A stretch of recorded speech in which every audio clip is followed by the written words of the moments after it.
ಇವತ್ತು ಕರ್ನಾಟಕ ರಾಜ್ಯ ರೈತ ಸಂಘ ಹಸಿರು ಸೇನೆ ಸಂಘಟನೆಯ ನೇತಾರರಾದಂಥ ಚಿನ್ನಪ್ಪ ಪೂಜಾರಿ ಅವ್ರ ಜೊತೆ ಇಡೀ ರಾಜ್ಯದ ರೈತರು ಇಲ್ಲಿ ಸೇರಿದ್ರು.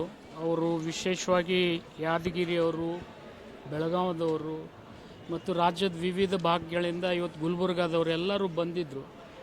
ಅವರ ಕಬ್ಬಿನ ವಿಷಯದಲ್ಲಿ ಕೆಲವು ಪ್ರಮುಖ ಬೇಡಿಕೆಗಳಿದ್ದು ಅವುಗಳನ್ನು ಯಾವ ಮಟ್ಟಕ್ಕೆ ನಾವು ಏನೇನು ಮಾಡಿದ್ದೀವಿ ಅಂತಕ್ಕಂಥ ಪ್ರತಿಯೊಂದು ವಿಷಯನ ಅವ್ರ ಗಮನಕ್ಕೆ ನಾವು ತಂದಿದ್ದೀವಿ ಮತ್ತು ಆ ದಿಸೆಯಲ್ಲಿ ನಾವು ಪ್ರಯತ್ನ ಮಾಡ್ತಾ ಇದ್ದೀವಿ. ಜೊತೆಗೆ ಇನ್ನೊಂದು ರಾಜ್ಯದ ರೈತರು ಅಥವಾ ನಮ್ಮ ಉತ್ತರ ಕರ್ನಾಟಕದ ರೈತರು ಎರಡು ವಿಷಯಗಳನ್ನು ಮಂಡನೆ ಮಾಡಿದರು. ಒಂದು, ತೊಗರಿ ಬೆಳೆಗೆ ಏನು ತೊಗರಿ ಬೆಳೆ ಈ ಸರ್ತಿ ಅತಿವೃಷ್ಟಿಯಿಂದ ಅನಾವೃಷ್ಟಿಯಿಂದ ಹಾಳೆ ಆಗಿರ್ತಕ್ಕಂಥ ವಿಚಾರದಲ್ಲಿ ನಮಗೆ ಸೂಕ್ತ ಪರಿಹಾರ ಸಿಕ್ಕಿಲ್ಲ.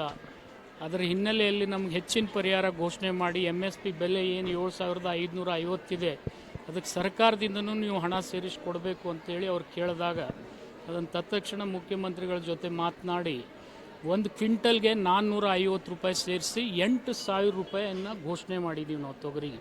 ಇದು ಹೆಚ್ಚು ಕಡಿಮೆ 140 ಕೋಟಿ ರೂಪಾಯಿ ಹೊರೆ ಸರ್ಕಾರಕ್ಕೆ ಆಗ್ತದೆ. ಮಾನ್ಯ ಮುಖ್ಯಮಂತ್ರಿಗಳು ಕೊಡ್ಲಿಕ್ಕೆ ಒಪ್ಪಿದ್ದಾರೆ. ಇಡೀ ಕರ್ನಾಟಕ ರಾಜ್ಯದ ರೈತರ ವತಿಯಿಂದ ಸರ್ಕಾರದ ಮುಖ್ಯಮಂತ್ರಿಗಳಿಗೆ ಕೃತಜ್ಞತೆಯನ್ನು ಸಲ್ಲಿಸಲಿಕ್ಕೆ ಇಚ್ಛೆ ಪಡ್ತಾ ಇದ್ದೀನಿ. ಜೊತೆಗೆ ಜೋಳ ಏನಿತ್ತು ನಮ್ಮಲ್ಲಿ ಪ್ರಮುಖ ಬೆಳೆ, ಅದು ಕೂಡ ಈ ಬಾರಿ ಸ್ವಲ್ಪ ಮಟ್ಟಿಗೆ ಈ ರೋಗ ರುಜಾಣಿಯಿಂದ ಅದು ಕೂಡ ಕಡಿಮೆ ಬರ್ತಾ ಇದೆ.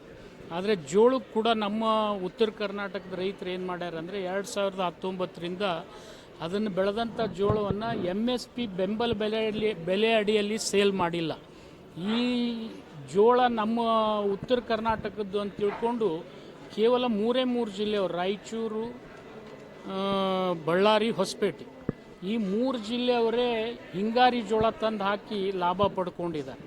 ಅದನ್ನು ಈ ಬಾರಿ ರಾಜ್ಯದಲ್ಲಿ ಯಾವ ಜಿಲ್ಲೆಯಲ್ಲಿ ಎಷ್ಟೆಷ್ಟು ಜೋಳ ಬೆಳೆದಿದ್ದಾರೆ ಆ ಎಲ್ಲ ರೈತರ ಹಿತದೃಷ್ಟಿಯಿಂದ ಆಯಾ ಜಿಲ್ಲೆಯಲ್ಲಿ 30% ಜೋಳ MSP ಅಡಿಯಲ್ಲಿ 3,340 ರೂಪಾಯಿಗೆ ಕೊಡಿಸ್ತಕ್ಕಂಥ ಪ್ರಯತ್ನ ನಾವು ಮಾಡ್ತೀವಿ. ಆ ಕೇಂದ್ರಗಳನ್ನು, ಖರೀದಿ ಕೇಂದ್ರಗಳನ್ನು ಕೂಡ ಪ್ರಾರಂಭ ಮಾಡ್ತೀವಿ. ಕ್ಯಾಬಿನೆಟ್ ಕಮಿಟಿಯಲ್ಲಿ ಆ ನಿರ್ಣಯ ಕೂಡ ಆಗಿದೆ. ಸರಿ, ನಿಮ್ಮ ಮನೆ ಮುಂದೆ ಈಗ ಭೇಟಿ ಮಾಡ್ತೀವಿ ಅಂತ ಹೇಳ್ತಾ ಇದ್ರು. ಈಗ ಸಮಸ್ಯೆ ಬಗ್ಗೆ ಸಭೆ ನಂತರ ಈಗ ಅವ್ರ ನಿರ್ಣಯ ಏನಾಗಿದೆ, ಅವ್ರು ಬಿಟ್ಟಿದ್ದಾರೆ, ಕೈ ಬಿಟ್ಟಿದ್ದಾರೆ? ನೋಡಿ, ನನ್ನ ಮನೆ ಮುಂದೆ ಕೂಡಲಿ, ನನ್ನ ಜೊತೆ ಕೂಡಲಿ ತಪ್ಪಿಲ್ಲ. ರೈತರ ಬೇಡಿಕೆಗಳು ಈಡೇರಬೇಕಾಗಿದ್ದು ಸರ್ಕಾರದ ಉದ್ದೇಶ, ಅದರ ತಪ್ಪೇನಿಲ್ಲ. ಅವರು ಅಲ್ಲಿ ಕುಂತಿರ ಬದಲು ಇಲ್ಲೇ ಬರ್ರಿ ಅಂತ ಹೇಳಿದ ಮೇಲೆ ಅವ್ರು ಇಲ್ಲೇ ಬಂದು ನಾನು ಅವರೆಲ್ಲ ರಾಜ್ಯಾಧ್ಯಕ್ಷರಿಗೆ, ಜಿಲ್ಲಾ ಅಧ್ಯಕ್ಷರಿಗೆ ಮನವರಿಕೆ ಮಾಡಿಕೊಟ್ಟ ಮೇಲೆ ನಾವು ಈ ಹೋರಾಟವನ್ನು ಹಿಂಪಡಿತೀವಿ. ಮತ್ತು ರಾಜ್ಯದ ರೈತರಿಗೆ ಇವತ್ತು ಜೋಳ ಮತ್ತು ತೊಗರಿಗೆ 2 ಬೆಂಬಲ ಬೆಲೆಯನ್ನು ನೀವು ಕೊಡಿಸಿದ್ದೀರಿ ಅಂತಕ್ಕಂಥದ್ದು ಕೃತಜ್ಞತೆ ಕೂಡ ಅವ್ರು ಹೇಳಿದ್ದಾರೆ. ಮತ್ತು ನಾಳೆ ಮುಖ್ಯಮಂತ್ರಿಗಳ ಜೊತೆ ಇನ್ನೊಂದು ಸಭೆ, ಈ ಕಬ್ಬು ಬೆಳೆಗಾರರ ಹಿನ್ನೆಲೆ ವಿಚಾರಗಳಲ್ಲಿ ಅನೇಕ ಸಮಸ್ಯೆಗಳಿದ್ದಾವೆ, ಅದರ ಬಗ್ಗೆ ಒಂದು ಸಭೆ ಮಾಡಿರಿ ಅಂತ ಹೇಳಿದ್ದಾರೆ. ಆ ಸಭೆ ಕೂಡ ನಾನು ಮಾಡಿಸ್ತೀನಿ. ತೊಗರಿ ಒಂದು ನಿಮಿಷ ಹೇಳ್ತೀನಿ. ತೊಗರಿ ಖರೀದಿ ಕೇಂದ್ರದ್ದು ರಾಜ್ಯ ಸರ್ಕಾರದ ತಪ್ಪಿಲ್ಲ, ನಫೆಡ್ ಸಂಸ್ಥೆಯಿಂದ ತಪ್ಪಾಗಿದೆ.